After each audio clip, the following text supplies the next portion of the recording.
자, 기도하고 이번 2026년도 봄학기 우리 성경 읽기 시작하겠습니다. 하나님 아버지 감사합니다. 참 지난 25년, 26년 초 우리가 맹추위에 너무 어려운 시절이었는데 이 3월에 또 이 아름다운 봄을 저희에게 주신 하나님을 바라보며 또 성경을 읽으려고 합니다. 우리의 일상적인 삶 속에서 이 하나님의 말씀이 정말 하나하나 연결되고 적용되어서 하나님의 자녀답게 사는 우리 모두 되게 축복해 주시옵소서. 오늘 다니엘서를 이제 읽기 시작하기 전에 저희가 그 시대의 역사적인 배경을 공부하려고 합니다. 우리의 역사의식이 하나님과 연결되는 세속의 역사가 아니고 하나님의 역사관을 우리가 가질 수 있도록 이 시간을 인도하여 주시옵소서. 감사드리며 예수님 이름으로 기도드리옵나이다. 아멘. 이제 역사라는 것은 우리가 이제 그 세속의 역사와 구속의 역사로 나누어지잖아요. 그러면 이제 우리가 구약을 쫙 펼쳐들면은 창세기부터 시작되잖아요. 창세기. 그럼 창세기에서 하나님의 천지 창조부터 이제 역사가 시작되는 거예요. 인류 역사가. 그러면은 이 인류 역사의 그 창세기부터 시작되는 그 역사의 시작은 모든 인류와 다 연결되어 있는데 하나님의 그 창조에 대한 마음이 없는 분들은 그냥 세속의 역사에 다 매달려 살고 있잖아요. 그죠? 세계사, 국사 이런 식으로. 근데 우리는 이제 역사를 보는 시야가 하나님의 그 천지 창조부터 시작돼서 우리의 역사관은 직선이에요. 역사가 직선으로 흘러가잖아요. 그리고 이제 이 역사의 맨 마지막이 있을 것이라는 거, 종말이 있을 거라는 거. 그러니까는 기독교의 역사관은 시작과 종말이 있어요. 마지막. 그게 하나님의 나라의 완성이에요. 이제 우리는 그곳으로 가는 거죠. 우리의 목표점은. 그러면 이제 천지 창조가 있고 하나님께서 창세기 1장에서부터 11장까지 여러 가지 사건이 나오잖아요. 인간이 타락하고 바벨탑을 쌓고 언어가 막 엄청나게 많이 갈라지고 인류가 여러 종족으로 나누어지고 하는 그 역사 속에서 창세기 12장부터 하나님의 구체적인 구속사가 전개돼요. 그게 누구예요? 아브라함의 부르심이에요. 그래서 창세기 1장부터 11장까지는 세속사와 구속사가 함께 갑니다. 그런데 12장부터 하나님의 아브라함을 부르세요. 뜬금없이. 우리가 보기엔 뜬금없죠. 왜 그 많은 사람들 중에 하나님의 아브라함을 불러요? 아브라함이 특별한 것을 가진 자가 아니잖아요. 그러니까 창세기 12장부터 계시록까지가 하나님의 구원 역사예요. 그러니까 여러분들 머릿속에 창세기 1장에서부터 11장까지는 세속사와 구속사가 함께 가는데 12장부터 구속사구나. 나눠진다는 거. 자, 그것을 아시고 이제 역사를 보겠습니다. 여기 보시면은 이제 여러분들이 프린트 이제 펼치셨죠? 네. 프린트를 안 가지시고 지금 집에서 줌으로 보시는 분들은 이 컴퓨터 화면 또는 그 스마트폰 화면을 보시면 이제 뜨죠? 자, 구약과 신학의 역사적인 흐름을 봅니다. 그러면 이제 창세기 1장에서부터 11장까지 하나님의 천지 창조와 인간의 타락. 이건 여러분이 다 아시잖아요. 그죠? 인간의 타락. 그리고 이제 비록 우리 인간이 하나님 앞에서 멀어져서 다 에덴에서 쫓겨나잖아요. 그죠? 그럼 이 에덴에서 쫓겨나는 것이 다시 회복되는 것이 예수 그리스도의 십자가의 사건이고 그 회복의 완성이 계시록에 나오는 하나님의 나라, 새 하늘과 새 땅, 새 예루살렘 그렇게 연결돼요. 이해되시죠? 네.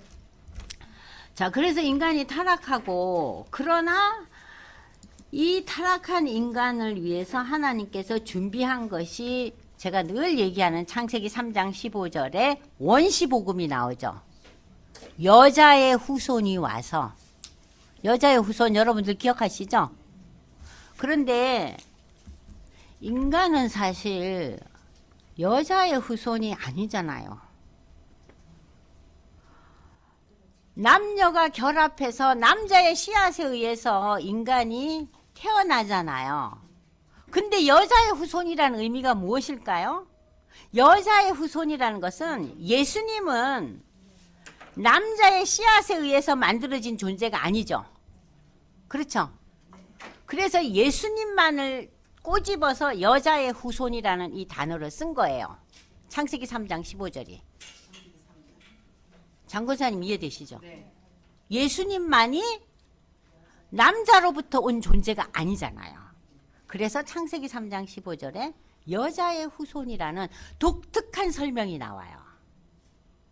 왜냐하면 우리가 마태복음이나 누가복음에 보면요, 그 제네레이션이 쭉 나오잖아요. 누가 누구를 낳고 누가 누구를 낳고 나올 때 남자 이름이 나와요. 그죠? 근데 예수님만 여자의 후손으로 이렇게 딱 지적이 돼 있어요. 여기에 놀라운 신비가 있는 거예요. 그러니까 마리아의 몸만 빌린 거예요. 그죠? 머리에 탁 들어오죠? 예. 네. 그래서 창세기 3장 15절을 우리는 무엇으로 표현하느냐? 원시복음이라는 단어를 써요. 이 원시복음이 복음이 된 것이 요한복음 3장 16절. 하나님이 세상을 이처럼 사랑하사 독생자를 주셨으니 그를 믿는 자마다 멸망치 않고 영생을 얻게 하려 하십니다. 여러분들 창세기 3장 15절과 요한복음 3장 16절 연결되죠? 예. 자, 그래서 이 이제 역사의 시작이 이렇게 되지만 중간에 인간들이 이제 자손을 낳고 하면서 이제 노아의 시대가 이제 오면서 처음으로 하나님께서 이 노아를 의인이라 그러면서 부르면서 그 시대의 모든 살아있는 존재들을 다 홍수에 밀어버리잖아요. 누구만 남아요? 노아와 방주에 있는 동물들, 노아의 8가족과. 그래서 이제 새로운 시작이 또 노아를 통해서 이루어지잖아요. 그리고 이제 이 노아의 홍수 사건이 끝나고 난 뒤에 이제 무슨 사태가 벌어졌느냐? 바벨탑 사건이 일어나죠. 왜냐하면은 노아의 후예들이 이렇게 이제 쭉 흩어져 사는데 사람들이 많이 이제 이 땅 속에서 여러 이제 나름대로 분류돼서 이제 살아가는 거예요. 그런데 이 우리가 바벨탑 하면은 이 바벨이라는 단어는 어디에 연결되냐 하면은 바벨론이에요. 바벨론. 그러면 이 바벨이라는 것은 뭐냐면은 인간 중심적인 거예요. 그래서 이 바벨탑을 쌓을 때 뭐라 그래요? 우리도 쌓아서 하늘까지 올라가 보자. 저 하늘에 뭐가 있는가? 지금 오늘날의 이 문화와 문명 속에서도 우리가 하늘을 어떻게 그 높은 데를 쌓아 올라가요? 말이 안 되죠. 그래서 이 바벨탑 사건을 통해서 하나님이 그러잖아요. 아니 얘들이 왜 이래? 그래서 다 무너뜨리죠. 그러나 노아의 홍수 사건에서 무지개를 보여주면서 무슨 얘기를 해요? 내가 너희를 다시는 완전히 심판하지는 않을 것이다. 이 홍수 심판처럼. 그래서 이 바벨탑 사건에 대한 하나님의 심판은 하나의 그 구원의 메시지가 있었잖아요. 그래서 저들에게 엄청난 고통을 주시죠. 지금 우리가 언어가 다 다르잖아요. 그리고 인류가 다 분류돼요. 그래서 언어가 다르고 인류가 분류되는 것은 무엇을 의미합니까? 전쟁이죠. 서로 다르니까. 인간들은 자기하고 다른 거를 꼴을 못 보잖아요. 뭐 저도 개인적으로 저하고 우리 애들이 조금만 다르면 어때요? 꼴을 못 보고 잔소리를 하잖아요. 그 인간의 본능적인. 남과의 차이를 우리가 참 이걸 받아들이지를 못하잖아요. 그래서 이렇게 분리되고 분류되는 것이 이 바벨탑 사건에서 하나님이 주신 우리에게 주신 그 심판이죠. 그것도 우리가 다른 언어를 배우려면 얼마나 고통스러워요. 그래서 인류가 이렇게 분리되는 거예요. 그러나 이러한 엄청난 아픔과 고통의 역사 속에서 하나님께서 창세기 12장에 아브라함을 부르시는 거예요. 그러면서 구체적인 하나님의 구원 역사가 역사 안에 이루어지는데 그 시기를 BC 2090년으로 봐요. 2090년 내지 2100년. 그러면은 하나님의 구체적인 역사 속에 개입하신 개인의 삶에 개입하신 그 구원 역사는 지금부터 그렇게 오래된 세월이 아니구나. 그죠? 올해가 몇 년도예요? 2026년 아니에요? 그런데 BC 2090년이나 2100년이면은 기껏해야 몇 년이에요? 4500년밖에 더 돼요. 그죠? 그러니까는 이 구체적인 개인의 그 삶의 구원 역사가 이루어진 것은 아브라함부터 시작하면은 그렇게 오랜 세월이 아니에요. 오랜 세월이 아니라는 거. 그리고 이제 하나님의 아브라함이 부르시는 사건은 여러분들 이제 어제 처음 교회 등록한 분 아니라면 아브라함은 다 알잖아요. 그죠? 그래서 아브라함의 그 구원 사건이 BC 2090년. 그 머릿속에 기억하고 계셔야 돼요. 그래서 이제 여러분들 프린트 보시면 창세기 12장 이후의 시대가 나오면서 구속사의 시작이라는 이 프린트 글씨 보이죠? 그래서 이제 하나님께서 아브라함을 부르시고 이제 아브라함에 이어지면서 그 자손들의 시대. 아브라함이 이삭을 낳고 이삭이 야곱을 낳고 야곱이 네 부인을 통해서 12아들을 갖잖아요. 그죠? 그러면서 이제 이 히브리 민족이 이렇게 점점 왕성해지는 이제 역사가 창세기에 이제 나타나면서 창세기의 그 맨 마지막이 요셉이 미리 애굽에 내려가 있었잖아요. 그죠? 여러 가지 고난 속에서. 그러나 하나님은 그 고난 가운데서 이 히브리 민족을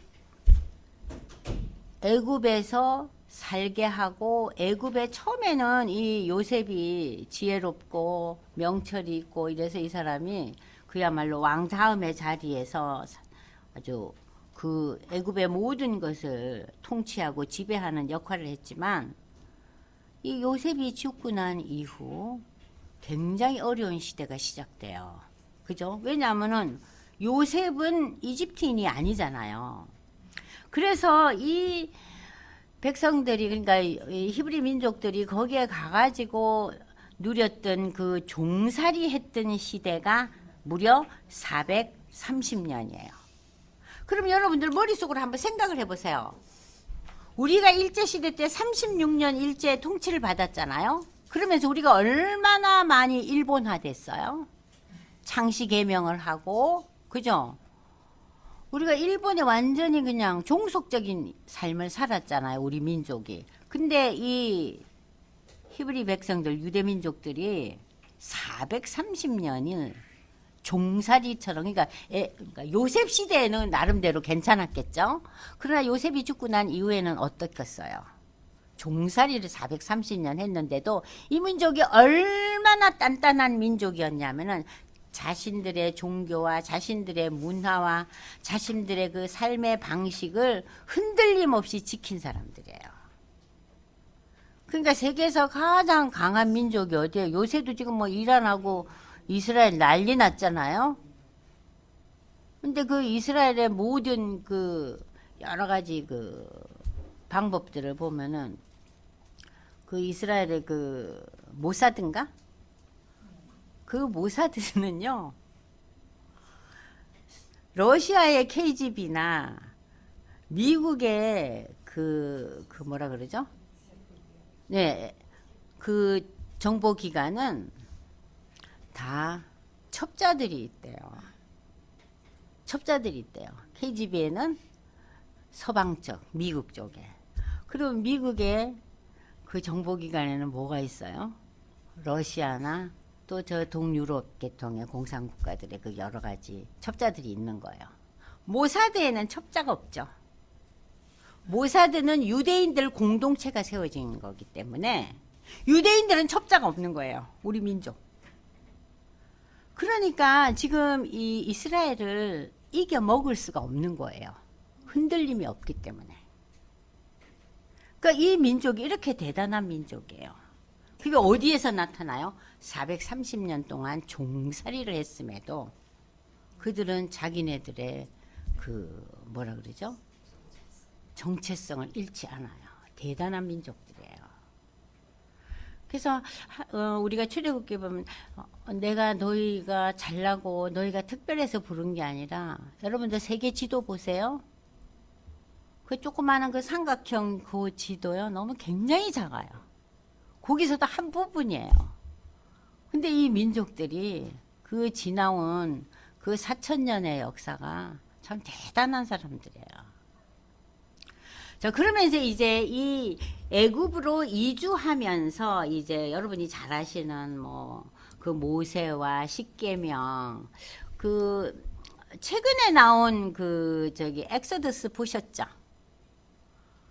그 찰톤 헤스톤의 십계명 말고 근래에 나온 엑소더스라는 영화를 그 여러분들이 그 넷플릭스에 들어가면 있어요.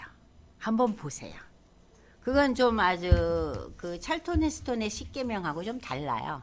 약간 다른데 아주 독특하게 만들었으니까 그것도 한번 보세요. 어떻게 그 출애굽의 그 과정을 그 우리가 옛날에 보던 십계 영화하고 달리 했는가. 자, 그래서 그들이 이제 이 출애굽을 하고 이제 그 가나안 땅으로 들어가는 그 과정 40년 동안 일주일이나 2주도 안 돼서 갈 수 있는 거리를 그들이 40년 동안 걸려서 가죠. 그렇게 보면 우리가 종살이 430년 또 자기 땅으로 돌아가는데 40년. 아, 얼마나 지쳤겠어요? 근데도 꿋꿋이 역사가 이제 흘러가면서 이제 그들은 이 출애굽을 하면서 이제 그 엄청난 고난 속에서 하나님께서 뭘 주십니까? 십계명을 주시고 그리고 성막을 건축해요. 이 성막이 하나님을 향한 예배 처소죠. 그러니까 성전이 있기 전에 만들어진 것이 뭐예요? 성막이에요. 성막의 이 타버나클은 저들이 지금 40년 동안 행진하고 있는 거잖아요. 그런데 어떻게 성전을 지어요? 그러니까 이제 이 타버나클 펼쳤다 지었다 하는 이 성막을 이제 지어가지고 그 40년 동안 이제 하나님을 예배하는 그런 시대가 이제 솔로몬의 그 성전이 짓기 이전까지 성막 시대가 계속돼요. 아시겠죠? 그리고 이제 여기에서 그들에게 이제 여러 가지 제사법도 주죠. 그 제사법 얘기가 레위기죠. 그죠? 어떻게 제사를 드리느냐. 그 제사의 가장 키워드가 뭐예요? 하나님께 우리의 죄를 용서함을 받는, 제사함 받는, 속죄 제사. 그리고 우리 모두를 헌신한다는 번제, 완전히 태우는 제사. 번제, 소제, 속죄제, 속건제, 하목제, 그 제사가 나오잖아요. 그런 모든 제사의 키워드는 뭐냐? 이 제사의 키워드는 예수와 연결이 되어 있는 거예요. 제사 드릴 때 뭘 바쳤어요? 어린 양을 바치잖아요. 그래서 예수를 가리켜서 요한복음 1장에 보면은 여러분들 기억나시죠? 인류의 죄를 지고 가는 하나님의 어린 양이라고 예수를 지칭하고 있어요. 그러니까 어린 양은 뭡니까? 제사함을 받게 하기 위한 제물이잖아요. 제물. 그러니까 예수가 그거를 담당한다는 얘기예요. 그러니까 여러분들이 구약의 그런 기본적인 흐름을 알지 못하고 예수의 십자가의 죽음에 이렇게 맞닥뜨리게 되면 이해가 안 되는 거예요. 아니 왜 죽어? 왜 죽어야만이 제사함을 받고 이게 무슨 시나리오야? 이해가 안 되는 거예요. 이해할 수가 없죠. 이해할 수가 없죠. 그러니까 그 구약의 어린 양 제사 하나님 앞에 내가 용서함을 받기 위한 그 속죄 제물이 신약에 와서 누가 담당해요? 그게 예수예요. 그래서 요한은 세상 죄를 지고 가는 하나님의 어린 양으로 예수님을 표현하고 있는 거예요. 그러니까 저도 처음에 성경 읽을 때는 하나님의 어린 양 무슨 소린가? 도무지 납득이 안 가는 거예요. 그 수많은 동물 중에서. 그리고 왜 그렇게 죽어야 되나? 너무 처음에 이해가 안 되는 부분이 많았죠. 그건 왜 그래요? 구약의 그 기본적인 것을 알지 못하기 때문에. 자, 그러면서 이제 저들이 가나안으로 들어가면서 이제 여호수아 시대가 시작되면서 이제 땅 분배가 되지만, 저들이 들어갈 때 하나님 뭐라 그래? 야, 너들이 거기 들어가면 그 가나안 지역에 있는 모든 우상이나 그들의 생활 규범 이걸 다 까부수라 그랬어요. 그런데 가나안에 들어보니까 뭐 템플도 있고 나름대로 먹을 만한 것도 많고 뭐 여러 가지 문화적인 이런 요소가 괜찮은 거예요.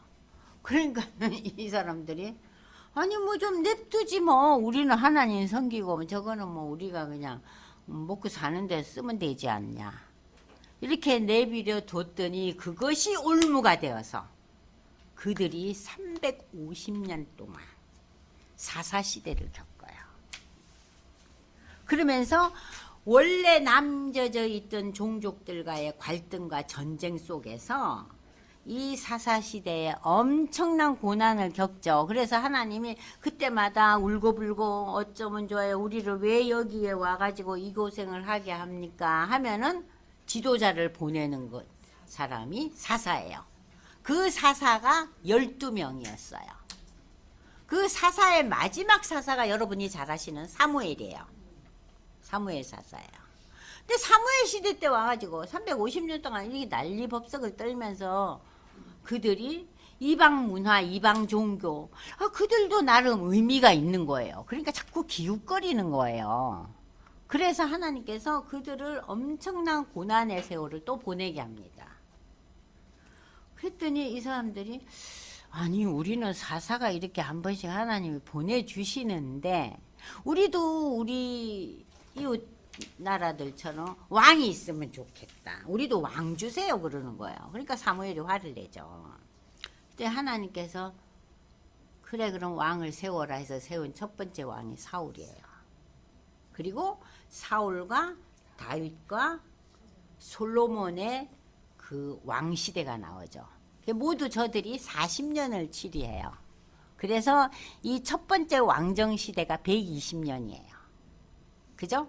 그래서 이제 역사가 흘러가는데, 다윗이 이제 왕이 되기 전에 엄청난 고난을 겪잖아요. 사울이 다윗을 많이 이제 시기를 하죠. 물론 사울도 처음에 이제 왕이 됐을 때는 성령의 충만함을 받고, 그리고 참 사울이 인물이 좋았대요. 인물이 미남이었대요. 근데 사울은 40세에 왕이 됐어요. 그러니까 그러고 이제 이 왕이 돼가지고 그렇게 자기 도취에 결국 빠지면서 이 사울이 여러 가지 이제 죄를 저지르고 문제를 일으키면서 이제 사울이 이제 죽고 그 다음에 다윗이 왕이 될 때 그 다윗의 그 왕 되는 과정이 사무엘 상에 나오잖아요.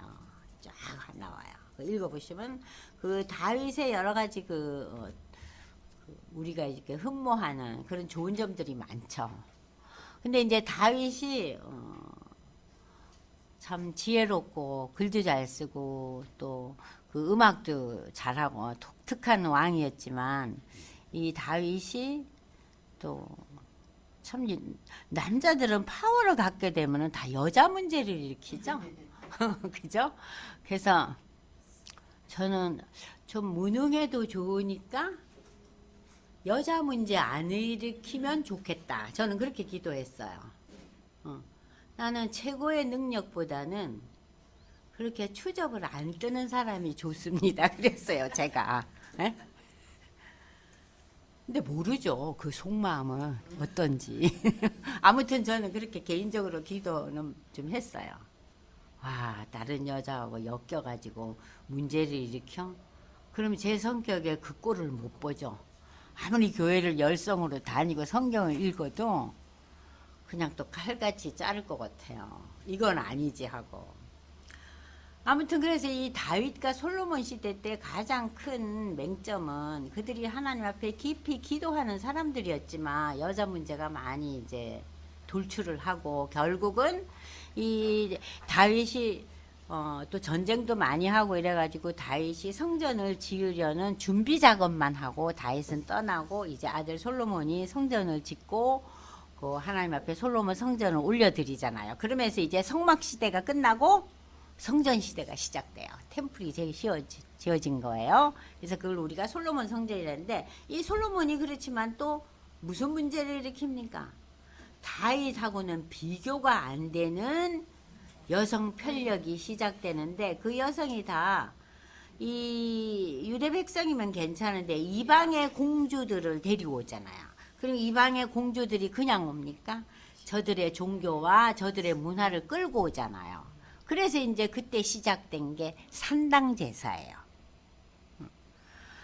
그래서 너무 지나치게 이 처음에 이 솔로몬은 하나님 앞에 1,000번제를 드리고 네가 뭘 원하느냐 하나님 물 때 저는 하나님 돈과 명예와 모든 것보다도 지혜를 달라는 기도하잖아요. 역대상에서 참 놀라운 기도를 해요.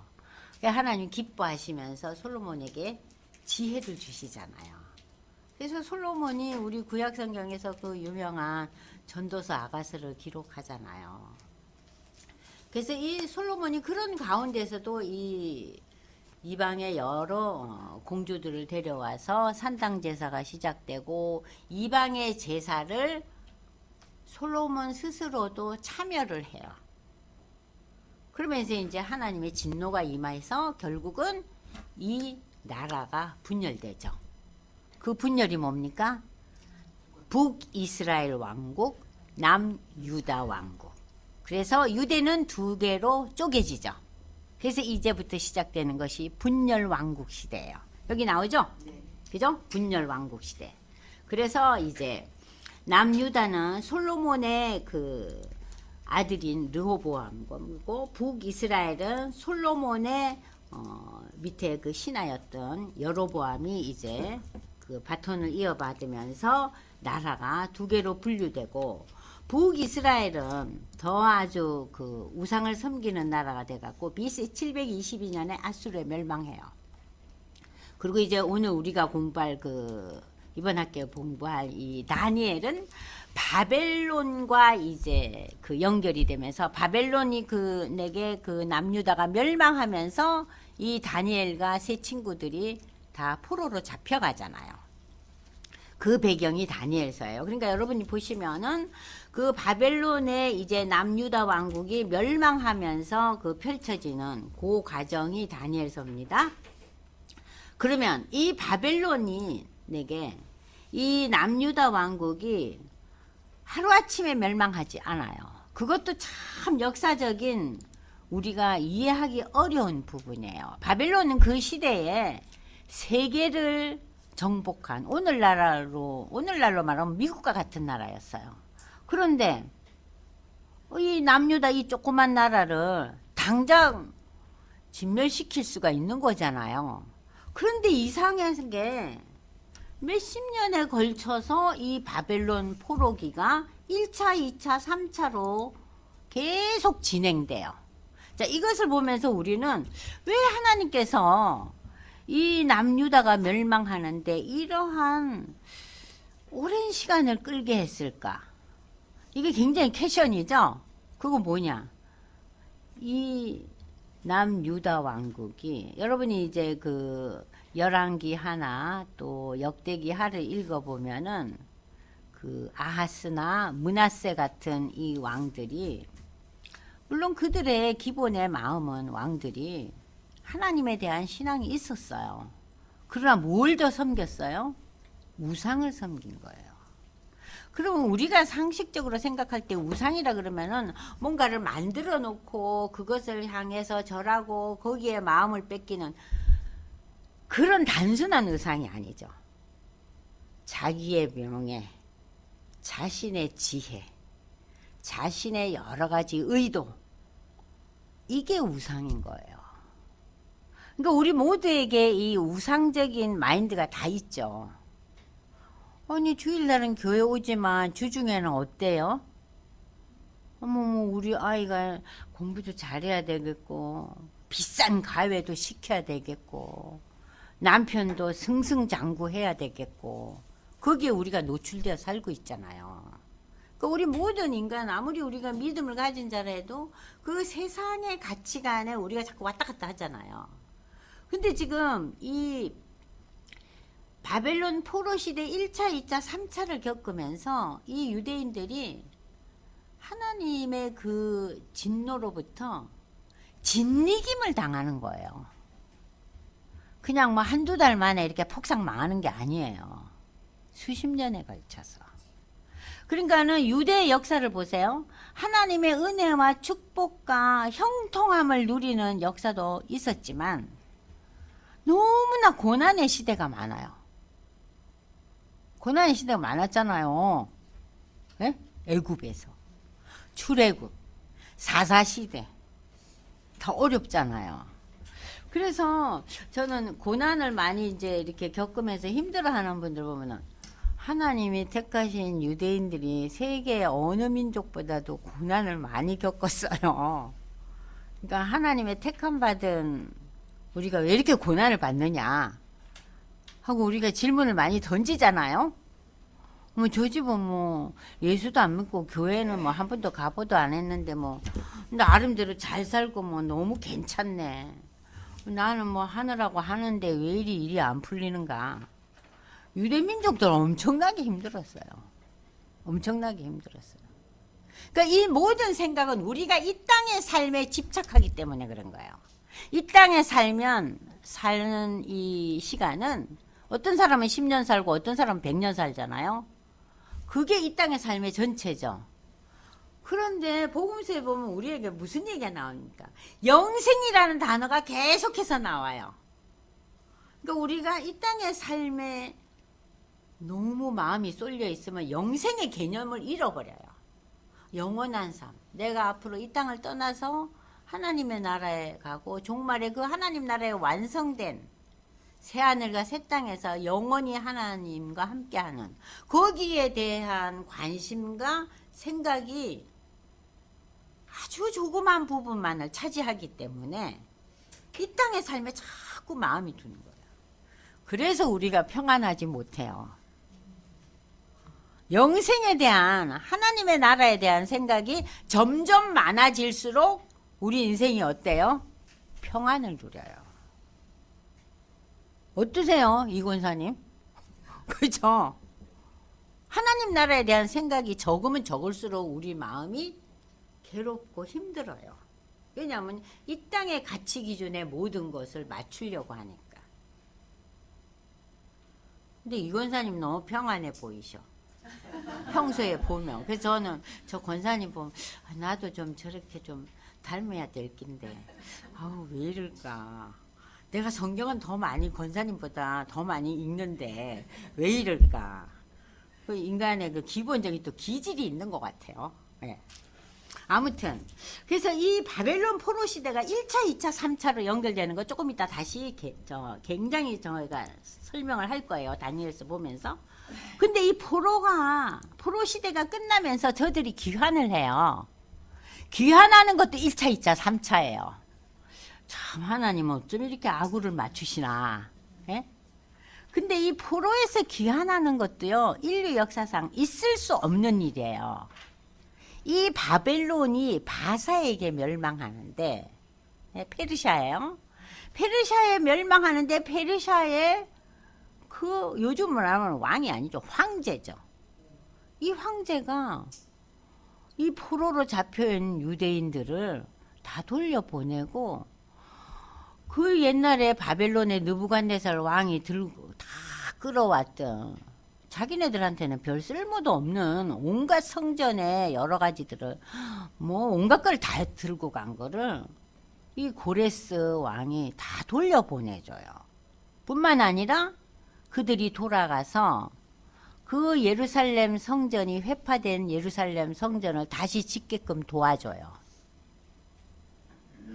우리나라 일제시대 때 그러면 이제 36년 통치가 끝나고 일본이 떠나면서 우리가 그동안에 이랬지 않니? 그러니까는 뭐를 또 해줄게, 뭐를 회복시켜줄게. 그게 아니죠.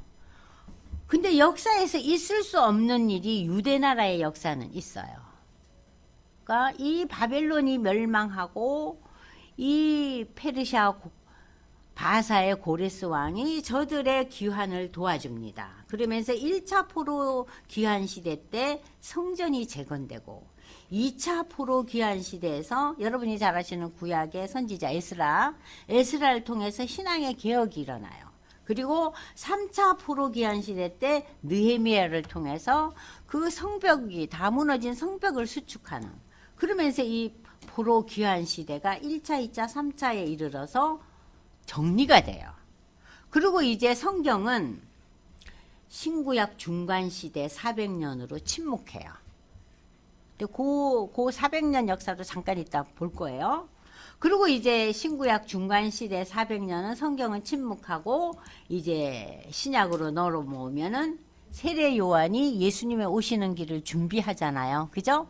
자, 세례 요한, 예수님이 오시고 예수님의 공생애, 그리고 예수님이 오셔서 12사도를 부르시고 예수의 죽음과 부활, 그리고 이제 여러분이 잘 아시는 그 선교대 위임 명령이 마태복음 28장 마지막 절, 또 마가복음 10장 마지막에 쭉 나옵니다. 그리고 이제 사도행전 1장에 보면은 여러분이 잘 아시는 이제 예수님께서 승천하시잖아요. 그죠? 승천하시잖아요.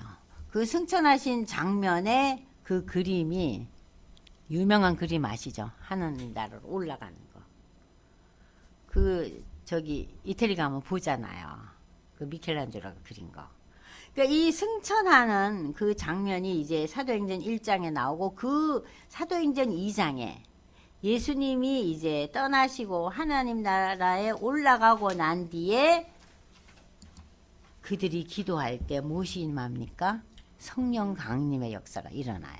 그래서 자 보세요. 창세기에서 하나님이 천지를 창조하고 구약의 모든 역사를 주관할 때 때때로 성령의 역사들이 있었어요. 그런데 신약에 와서 예수님이 돌아가시기 전에 무슨 얘기를 합니까? 내가 너희를 떠나는 것이 너희에게 유익할 거야. 이제 성령이 임해서 너희 각자가 이제 예수를 주로 고백하는 역사가 일어나는 유익한 시대가 올 것이라고 말씀을 주시고 떠나세요. 그래서 이제 사도행전 2장에 이제 성령 강림의 사건이 일어나는 거예요. 그래서 이제 예루살렘 교회가 생기고 이제 유대 땅에는 교회와 그러니까는 유대교인들과의 갈등이 시작되는 거예요. 그러니까 유대인들 중에서 아주 조그만한 부류는 예수를 믿기 시작한 거예요. 근데 대부분의 유대인들은 어때요? 유대교예요. 그런데 이 예수를 주로 고백하는 이 그리스도인들이 점점 늘어나는 거예요. 하루에 3,000명, 5,000명씩 회개했다 그러잖아요. 그러니까 여러분들 요즘도 100명 이상 1,000명이 되면 우리가 마이크를 써야 되잖아요. 그러니까 이 시대에 참 어떻게 했을까? 성령의 관건적인 역사가 없었으면은 저 앞에서 얘기하는 걸 누가 들을 수가 있어요. 근데 성령의 감동을 다 받은 거예요, 저들이. 그러면서 초대 예루살렘 교회가 폭발적으로 성장하면서 집사의 제도가 생기는 거죠. 기억하시죠? 사도행전에 나타난 집사제도. 그리고 이제 집사의 제도가 일어나면서 이렇게 교회가 관리되고 12사도들은 기도하고 말씀을 증거하는 일에 전무하고 집사들이 여러 가지 그 보살핌과 또 교회의 여러 가지 일들을 다스리게 하는 이런 조직이 이제 생기면서 환난과 핍박의 시대가 오는 거예요. 누구로부터? 유대교로부터. 그러니까 유대인들 간에 갈등이 오는 거예요. 자, 그리고 이제 여러분이 잘 아시는 스데반 집사가 그 7명 집사 중에서 가장 리더의 역할을 했던 스데반 집사의 그 유명한 설교가 사도행전 8장에 나오고, 이 스데반 집사가 순교할 때 옆에 누가 있었어요? 바울이 있었어요. 바울은 초대 그리스도인들을 잡아들이는 역할을 했어요. 자, 그런데 이제 바울의 회심이 사도행전 9장에 나오잖아요. 그죠? 다메섹 도상에서 바울이 예수님을 만나잖아요. 그리고 이제 그 바울을 통해서 이제 이방 선교가 지금 이제 저들이 예루살렘 교회는 12사도를 중심으로 해서 수많은 사람들이 모였지만 너무나 유대의 지도층과 유대의 대부분의 사람들이 핍박을 하니까 저들이 어디로 도망을 갑니까? 소아시아로 다 떠나요. 예루살렘 교회를 떠나요. 너무 살기가 힘들어서. 자, 그들이 떠나고 난 뒤에 예루살렘 교회는 12사도를 중심으로 한 그들의 가족, 친지들만 남고 예루살렘 교회는 아주 쪼그라들어요. 근데 하나님께서 무슨 일을 일으키시냐? 소아시아 지방에 안디옥의 교회가 세워지면서, 그러니까 안디옥의 교회는 도망간 유대 그리스도인들이 주축이 돼서 이제 세워진 거예요. 세워지면서 이때부터 그 안디옥, 그 소아시아의 안디옥 지방 거기에서 살던 이방 사람들이 저 사람들은 예수 그리스도를 믿는 사람들이야 하면서 처음으로 크리스찬이라는 이름이 생긴 것이 사도행전 11장 26절이에요. 그들이 예수 믿는 사람들을 칭해서 그리스도인이라고 불렀더라. 그러면서 이 안디옥 교회, 이 조그마한 안디옥 교회는 세계 선교를 위한 센터가 돼요. 자, 이 안디옥 교회에 바나바가 바울이 회심했다는 소식을 듣고 이 바울을 찾으러 가요. 그래서 이 안디옥 교회가 바울과 바나바를 파송을 합니다. 선교사로. 그래서 시작된 것이 사도행전 이제 후반부에 나타나는 바울의 선교 여행이에요. 그래서 바울이 1차, 2차, 3차 선교 여행 가죠. 그 선교 여행 간 것이 처음에는 오늘날의 터키 지역, 소아시아 지역. 여러분들 그 계시록에 보면 7대 교회 나오죠? 계시록에 나오는 7대 교회. 그 교회들이 전부 소아시아 터키 지역의 교회들이에요. 그러니까 그 교회를 이제 믿는 사람들이 하나 둘씩 다 도망가서 있는 상황에서 바울이 가서 일으킨 게 다 그 교회들이에요. 그러니까 바울의 역할이 대단한 거예요. 그리고 바울은 소아시아를 중점으로 교회를 지원하고 세우고 저들을 말씀을 가르치려고 했는데 어느 날 갑자기 환상이 보이는 거예요. 자, 소아시아는 터키 지역은 동양이죠. 근데 갑자기 환상 속에서 코가 큰 그리스인이 나타나는 거예요. 그러면서 손을 흔들고 우리를 구해달라고. 그래서 바울이 너무 놀라는 거예요. 그래서 바울이 그리스지요. 그러니까는 오늘 그 역사로 말하면 이 그리스는 헬라잖아요. 저기를 가야겠구나. 그래서 바울의 여정이 소아시아 터키 지역에서 헬라 그리스 땅으로 넘어가요. 거기서 생겨진 교회가 여러분이 잘 아는 고린도 교회예요. 아시겠죠? 고린도 교회. 그럼 소아시아 지방의 교회는 어디냐? 갈라디아, 에베소 이런 교회들이에요. 소아시아를 지나서 헬라 지역으로 그 그리스 땅을 가가지고 이제 여러분이 잘 아시는 그 유명한 고린도 교회, 빌립보 교회, 데살로니카 교회들이 생겨진 거예요. 그러니까 바울은 예루살렘 교회는 12사도가 주축이 됐다면은 소아시아와 그 헬라 그리스 지역의 교회를 일으키고 전도하고 또 그 교회들을 이제 처음으로 이렇게 세워온 사람은 바울이에요. 그래서 하나님께서 이 바울에게 무슨 이름을 줬어요? 너는 이방인을 위한 내가 세운 사도라 그러잖아요. 그러니까 그것이 이제 사도행전 전체 쫙 나오면서 그 유명한 이제 사도회의가 열리죠. 근데 여러분이 아실 것은 자, 유대인들 중에 예수를 믿었어요. 예루살렘 교회는 12사도와 그 가족들만 남는 가난한 교회가 되고 그들이 다 도망을 가잖아요. 그래서 지역으로 다 나눠져서 갈라디아 교회니 여러 이제 교회들이 소아시아에 에베소 교회니 생겼잖아요. 근데 그 교회에 그 지역 사람들도 하나 둘씩 연결이 되는 거예요. 그러면은 이제 유대 그리스도인들과 이방 그리스도인들 간에 갈등이 오는 거예요. 그러니까 유대 그리스도인들은 우리가 예수를 믿지만 유대교의 전통을 지켜야 된다. 뭘 먹으면 안 된다. 우리의 그 전통적인 유대 사람들의 이러한 그 뭐 피체 뭐를 먹으면 안 된다. 이방신에게 바친 것들을 먹으면 안 된다. 이러한 룰을 자꾸 적용을 시키는 거예요. 그러니까 이방 그리스도인들은 자신들이 살아온 역사와 문화가 있잖아요. 그러니까 둘둘이 마찰이죠. 일죠. 그래서 이제 예루살렘 교회에서 회의가 열려요. 자, 그러면 유대 여러 전통과 율법적인 이 순종에 대해서 어떻게 결정을 내리느냐? 그게 유명한 기독교의 그 처음으로 일어나는 종교회의예요. 그게 사도행전 15장 예루살렘 공회예요. 거기서 이제 그 예수님의 동생 중에 한 사람이 그 지도자가 돼요. 예루살렘 교회. 그게 야고보예요. 우리가 이번 학기에 다니엘서 끝나고 야고보서 배울 거예요. 예수님의 동생인데 그 야고보가 거기서 이제 바울과 여러 지도자들의 얘기로 결정이 뭐가 나오냐? 구원은 예수를 주로 고백하는 것이다. 물론 신전에 바쳐진 걸 보는 걸 아무 데서나 먹어도 된다. 그래서 처음 예수 믿는 사람들이 갈등하고 이렇게 만들지는 말아야 되지만 권면사항과 그런 걸 여러 사람 앞에서 아무거나 집어먹으면서 상대방들에게 마음에 부담 주지 않게 하기 위해서 유대 여러 가지 전통에 대해서 존중하고 그게 뭐 유대인들이 안 먹는 거 있잖아요. 그게 몸에도 다 별로 안 좋다네요.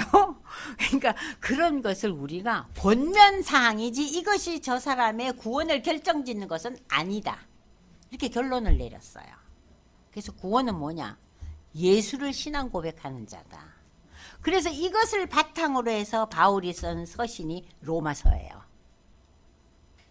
그러니까 그 기독교의 그 처음 이루어진 역사를 다 보면서 아 로마서가 이렇게 쓰여졌구나. 에베소서는 이렇게 해서 쓰여졌구나. 그걸 알게 되면은 여러분들이 그 서신을 읽어가면서 훨씬 이해 폭이 넓어져요. 폭이 넓어져요. 자, 그러면서 여러분들 여기 보시면은 이제 여기 나오잖아요. 예루살렘교 공회 AD 49년. 그러니까 이게 역사적으로 굉장히 중요한 거예요. 구원은 무엇으로 이루어진다? 예수에 대한 신앙 고백이다. 어? 그 유대의 전통이나 뭐 무슨 절기나 법들은 그게 뭐 좋긴 하지만 그것이 우리의 구원을 결정짓는 것은 아니다. 이거죠. 결정짓는 것은 아니다. 그러면서 이제 바울이 이제 전도 여행을 하고 그 마지막에 이제 그 로마서 마지막에 보면은 이제 바울이 그 로마로 압송당하잖아요. 그래서 거기서 이제 바울이 1차 투옥 때 쓴 서신이 옥중서신이에요. 옥중서신. 옥중서신. 그리고 이제 그리고 바울이 2차 이제 투옥 당하고 난 뒤에 AD 67년에서 68년 사이에 로마에서 바울은 순교당하죠. 그리고 이제 여러분이 잘 아시는 사도 요한. 사도 요한은요, 사도들 중에서 제일 오래 살았어요. 거의 100살 가까이 살았어요. 그래서 여러분들이 성화 보면은 하얀 수염이 달리고 노인 그림 있죠? 이게 사도 요한이에요. 다들 일찍 세상을 떠나지만 요한만이 오래 살아요. 왜 오래 살았을까요? 계시록 쓰려고. 그러니까 이 계시록은요, 성경의 맨 마지막 컨클루전이에요. 예? 야, 그러면 환상을 보여주잖아요. 그래서 또 우리가 힘들어요. 다니엘서, 에스겔서, 아우 이 계시록 이거만 없으면 좀 성경을 읽을 만한데 이 세 부분은 진짜 머리 아프네. 못 읽어요. 저도 못 읽었어요. 너무 힘들었어요. 근데 이 에스겔서, 다니엘서, 요한계시록을 읽어야지만 우리가 하나님 나라에 대한 새하늘과 새 땅, 영생에 대한 구체적인 확신이 확실하게 잡혀요. 그러니까 여러분들이 다니엘서, 에스겔서, 요한계시록 그거만 안 읽어도 뭐 예수를 주로 고백하면 다 구원은 받아요. 근데 그 구원받은 성도들의 삶이 얼마나 새하늘과 새 땅에 대한 그 기대감, 소망감, 그것이 훨씬 더 높아지죠. 그래서 다니엘서, 에스겔서, 요한계시록을 읽으셔야 돼요. 그냥 바울 서신을 읽고 또 로마서를 읽고 또 창세기를 읽고 다 필요하죠. 근데 계시록과 에스겔서와 다니엘서에 대한 이해가 없으면은 우리의 그 영생과 새하늘과 새 땅에 대한 기대감과 소망이 반도 안 되는 거예요. 왜냐하면 거기에 대해서 열렬하게 기록한 서신들에 대한 이해도가 없기 때문에. 아시겠죠? 네. 그래서 우리가 지금 다니엘서, 에스겔서, 계시록 읽는 거예요. 근데 교회에서 잘 안 읽죠. 너무 복잡하니까. 자, 그럼 여기까지 이제 우리가 기본적인 역사의 흐름을 공부했어요.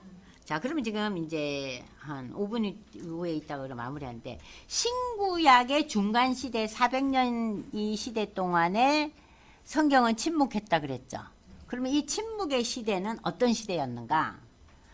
구약 성경에서 신약에 가장 근접한 시대는 느헤미야의 시대인데, 자, 예루살렘이 멸망하고 140년이 지난 BC 444년 느헤미야의 인도로 3차 포로 기한의 역사가 시작되고 성곽이 다시 수축되고 이 느헤미야는 바사로 돌아갑니다. 왜냐? 느헤미야는 바사의 최고 지도자였어요. 유대인이었지만.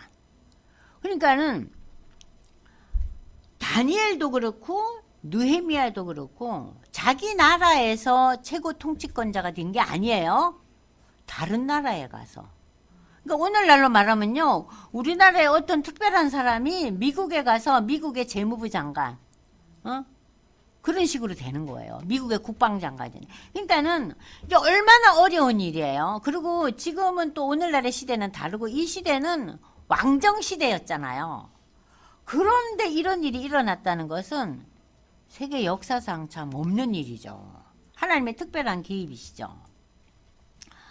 자, 그리고 그 이후부터 예수님 오시기 이전 시대까지 성경은 침묵하는데, 자, 여러분들 보세요. 바사 시대 때 고레스에 의해서 저들이 회복됐다 그랬잖아요. 1차, 2차, 3차 회복되고, 그리고 바사는 헬라, 그리스에 멸망해요.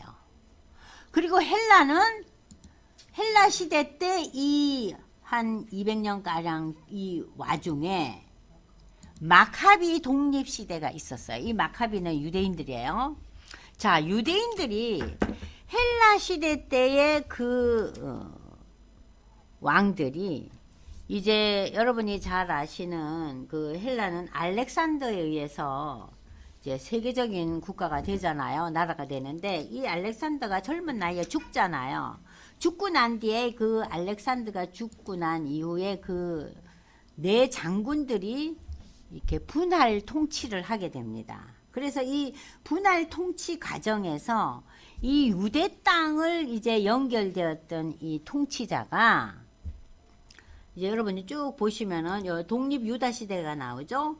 그 네 장군 중에 한 사람이었던 셀류쿠스 왕조의 안티오쿠스 4세가 이 유대 지역을 엄청나게 박해를 합니다.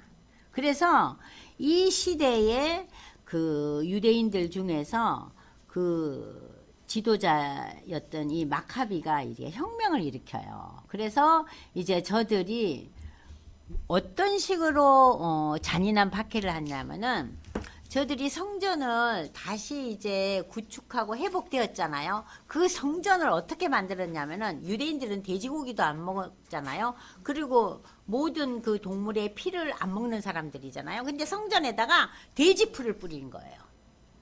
그리고 성전에다가 온갖 그 이방 신들의 그림을 그리고. 그러니까는 이것은 불을 태운 것과 다른 또 다른 성전 모독죄죠. 그래서 이 유대인들이 분노를 일으키는 거예요. 이 헬라의 사람들과 그 헬라의 그 통치에 대해서. 그래서 일어나는 것이 독립 유다 시대가 이제 그래서 여러분들이 잘 아는 이 시대를 가리켜서 마카비 시대라고 하는데 이게 뭐 그렇게 오래 이렇게 지속되지는 않아요. 한 100년 정도 이렇게 지속이 되다가 결국은 이 마카비 그 형제들도 이 말하자면은 이제 그 다 이제 그 뭐라 그러죠? 그 시대에 이제 그 다 멸망하고 그리고 결국은 이제 그 로마가 이제 다시 그 헬라를 접수하잖아요.